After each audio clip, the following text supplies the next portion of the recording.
So yun, what's up?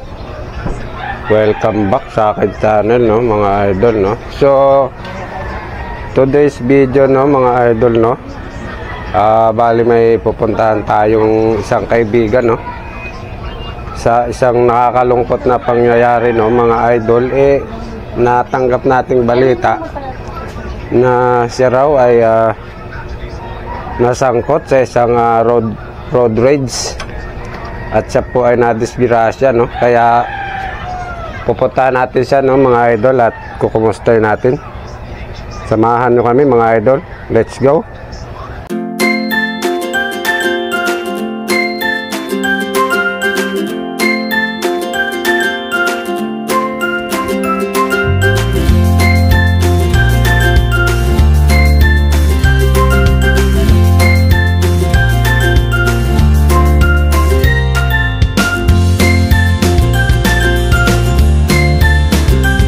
Dito na tayo sa lugar ng kakilala nating nadisgrasya, no. So naantay lang natin. So samahan nyo kami doon, mga idol. Let's go.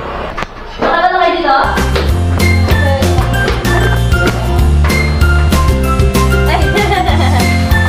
Naligaw kami.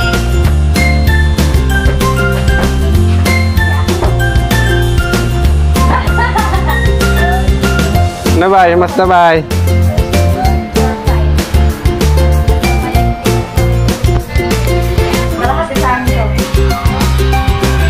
Kalahati sa akin, no? Kalahati sa amin. 0.5.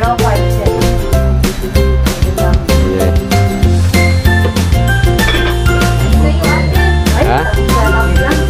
Bakit ba? Oo. Asawa niya. Asensado na yan siya. Bay, sa na hospital ka dinala, bay? Sa orthopedic, ano ba yun? Orthopedic ba yung tawag nun? Sa Banawe. Banawe. Oo. Tapos Nung dinala nila ako doon ng ambulansya, yung nag-rescue, di pa rin nila ako napasok agad sa emergency room kasi gawa ng wala akong bantay. So hinintay ko pa yung partner ko na dumating, nanggaling Makati sa trabaho niya para siya yung mag-assist sa akin doon sa loob. So nung pagpasok ko doon sa loob, Grabe ka na, di ko itong maintindihan. mga almost 2 hours pa yung paghintay ko bago nila ako inasikaso. Tapos yun na, 50-50 ka? pinrasis na nila doon hanggang sa siniminto na yung pako. pero importante ba yun, no? Na asikaso pa rin, no? O kahit pa paano na asikaso naman nila ako, tinurukan nila ako yung, hindi ko alam kung ano yung tinurok nilang gamot na yun. Na yung, Malayo man daw yun. pero okay naman, kahit pa paano, nakalabas din naman ako ng mga bandang alas 4 ng madaling araw. Ganun lang hindi niya. Kumusta naman pasahero mo nun, bay? Yung pasahero ko, okay naman siya kasi Wala talaga. nung time na yun na sa emergency room pa ako, Ano din, ito din. panay din ang alala ko sa kanya, tawag ako ng tawag. Nakakausap ko yung magulang niya, ang sabi ng magulang niya, Nasaktan ng nakita mo, no? ongoing pa rin yung x-ray kasi yun nga, ang dami rin nga nasikaso kasi magkaiba kami ng hospital na dinalhan.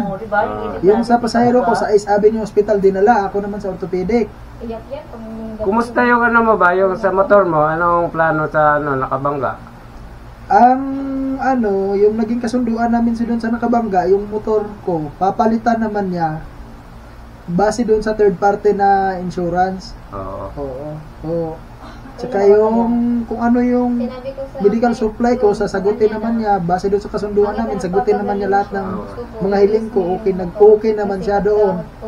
So okay naman lahat. For Oo, good so naman, no? ang sa pasahero ko lang, medyo magkaiba yung detalye doon, gawa na ang sabi ng papa ng pasahero ko, sa ngayon hindi muna siya makapag-desisyon hanggat wala pang result yung MRI at saka CT scan, saka yung ng anak niya. So far nga, naging okay naman yung anak niya.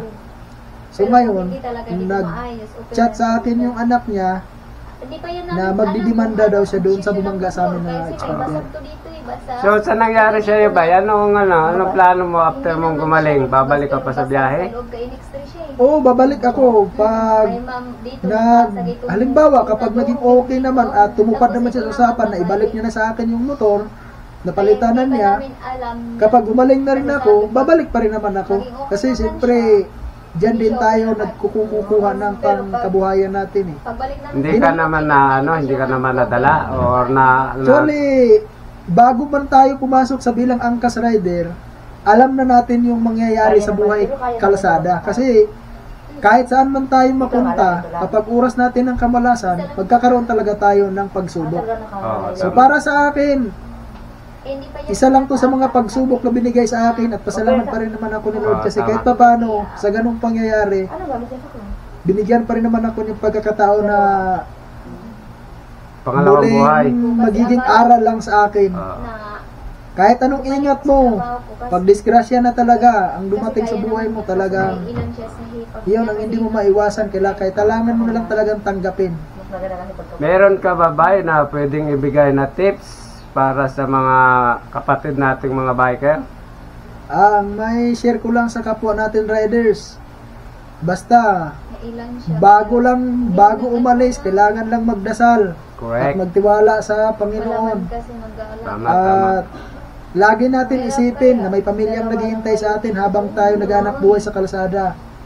At ang kasabihan nga, maging maingat man tayo sa daan, pero marami pa rin talagang ibang riders na hindi ko manila lahat na meron talagang hindi nag-iingat.